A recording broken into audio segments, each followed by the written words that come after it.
Eso es bien importante. Entonces, claro, eso es reflejo, esas cosas positivas están reflejadas entonces en estos números que reflejan a estas encuestas, sumado a lo que vos decías, lo de la reforma fiscal, porque independientemente de si nos gusta o no nos gusta la reforma fiscal, el mensaje que a la población, a la mayoría de la población le está llegando es que esa reforma no nos va a impactar a nosotros, sino le va a impactar al empresario. Entonces es una forma que si va a impactar o no va a impactar, vamos a saber hasta que se aplique la reforma, ¿verdad? Pero a mí me gustaría también poner aquí en la mesa un poco la metodología de estas investigaciones y entender a quién se le preguntó.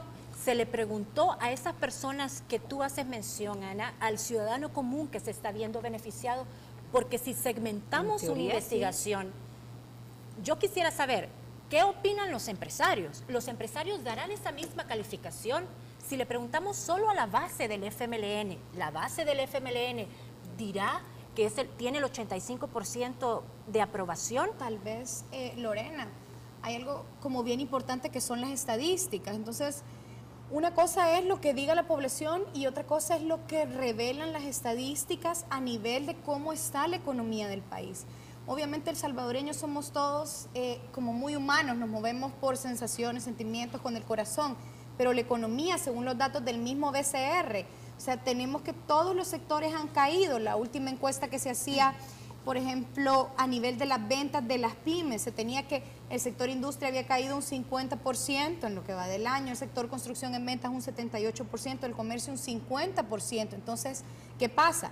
Estamos haciendo las cosas bien para satisfacer la opinión pública y que la opinión pública esté contenta y que los votantes que dieron esa diferencia para que el presidente Funes ganara estén contentos, pero ¿qué pasa del otro lado? Siempre persiste la incertidumbre económica, la incertidumbre política. O sea, ahí están las estadísticas, Banco Central de Reserva, estadísticas Cámara de Comercio, estadísticas de FUSADES, que la inversión en el país se ha reducido en niveles que no se veían en los últimos 20 años. Entonces, esa es otra forma mucho más, digamos, objetiva o numérica de ver también y medir el desempeño del gobierno. Objetiva o numérica, Francesca, pero respondiendo un poco a lo que Lorena decía, es que si yo lo segmento por empresarios, obviamente, posiblemente la encuesta no me salga tan favorable. Exacto. Si yo la segmento solo por las bases del FMLN, identificando directamente al FMLNista de corazón, de camiseta,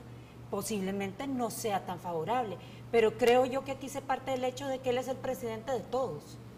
Tuyo, mío, de todos nosotros, nos guste o no nos guste. Entonces, obviamente, y las percepciones de la mayoría de población es, el presidente me está cumpliendo. Hay una cosa que sí, que al menos lo trae la encuesta de la prensa gráfica, que para mí sí es preocupante, es lo mal calificado, lo bajo calificado que están los ministros. Porque aquí el popular es el presidente, no los ministros.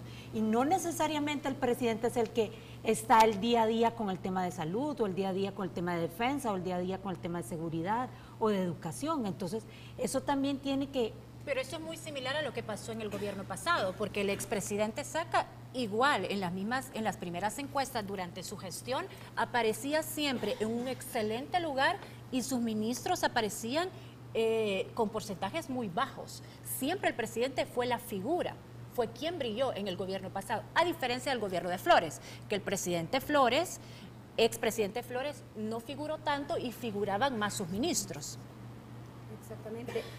Otra de las cosas que yo considero que ha participado en esto de que salga bien evaluado el señor presidente es que los salvadoreños somos caudillistas, ¿verdad? O sea, tenemos como una sola persona, y lo que decía Ana, no evalúan las acciones que han realizado los ministros, y puedo señalar muchos casos. Por ejemplo, en el caso de salud, el tema de la gripe H1N1, no se les ha aplicado el medicamento adecuado a la gente que ha tenido la enfermedad. Se les ha tratado con acetaminofén como que fuera una gripe cualquiera. Y esas muertes que ya ha dejado esta enfermedad debieron haberse tratado de otra forma, aplicando el medicamento, el antiviral adecuado, y no se hizo.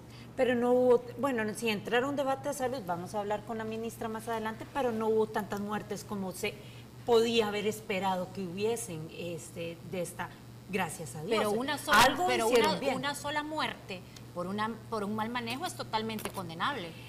Una sola. No, yo no sé si totalmente condenable, porque hay cosas que se escapan. Si te dan acetaminofén y te tenían que dar el Pero realmente le dieron acetaminofén, Lorena, pero también pongámonos a pensar que como han estado los hospitales, aquí no habían medicinas y no viene de este gobierno. Ojo, no estoy defendiendo a este gobierno. Los hospitales vienen desabastecidos desde hace años. Aquí la inversión en salud siempre ha sido grande, pero porque se ha habido el pago de salarios, no tanto a, ¿cómo se llama?, modernización del sistema de salud. Hasta con ir al Rosales para darse cuenta como las carencias. Pero creo que volviendo al tema inicial de los ministros, yo siento que sí hay una combinación, sin afán de comparar, del presidente Funes con el expresidente Saca, en el sentido de que al principio el presidente Saca salía en todo y daba declaraciones en todo. Eso sí, al presidente Saca sí le gustaban los medios de comunicación y siempre estaba abierto a hablar con los medios. El presidente Funes, entiendo, habla con los medios cuando quiere, acepta algunas entrevistas. Todavía estamos esperando que acepte la que nosotros le hicimos en este programa. Estuvo invitado desde el primer programa y todavía casi un mes antes.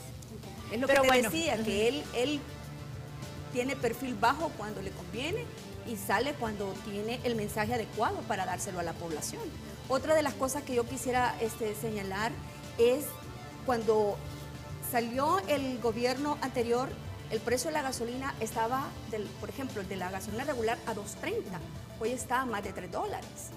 Yo me recuerdo que en la oposición, y se lo digo porque nosotros manejábamos el tema del precio de referencia de los combustibles a nivel de información para la población, y se hablaba y se criticaba mucho de que el precio iba a bajar. Estamos a 6 meses y ha aumentado considerablemente la gasolina. O sea, no se ha visto la gasolina barata de la cual se hablaba. Sin embargo, eso no ha sido ningún factor negativo para bajar el índice de popularidad. Exactamente. Bueno, vamos a un corte comercial. Enseguida regresamos con el bloque de secciones. Ya volvemos.